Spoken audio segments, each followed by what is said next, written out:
Wala po akong wala po akong pera ganun. Wala kang pera. Ito ba tara? Ito yung mga pasahero walang masakyan. Tawag ka na late na sa trabaho, tutulungan ako makapasok. Okay. Mali. Or tickets lang siya. Ayan. Eh, may bayad na. Walang bayad dyan. Walang bayad. Saan ka? Sa Ortigas lang. Ilagay mo. Ilagay mo yung destination. Sa sa may Shell. Doon po mismo sa may marapit sa gasolinahan. Diyan na Ito, po. dito mismo. Opo. Okay. Sige, helmet ka. Okay ka na? Ito ba yung para sa'yo?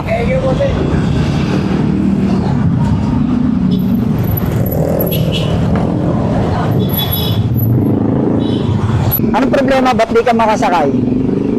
Tawag dito. Galing pa po kasi akong Taguig. Tagig. Paano ka Opo. napunta dyan sa Rosario, Tapos Pasig? Pinapupunta lang po ako ng kapatid po ng papa ko.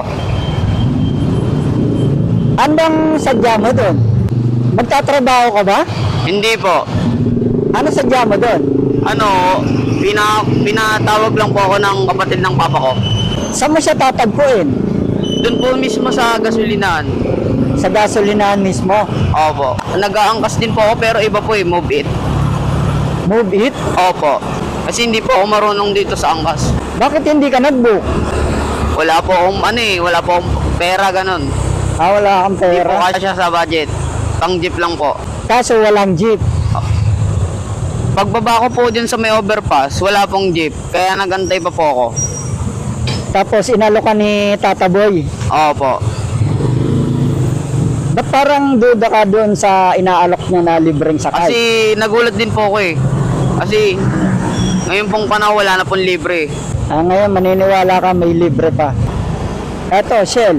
Oh, Saan kita bababa rito? dito na lang po. Dito ka na? Opo.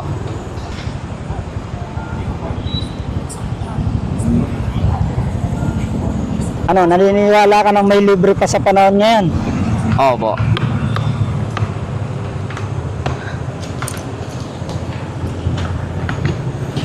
Okay ka na rito? Opo. Sige. Sige po.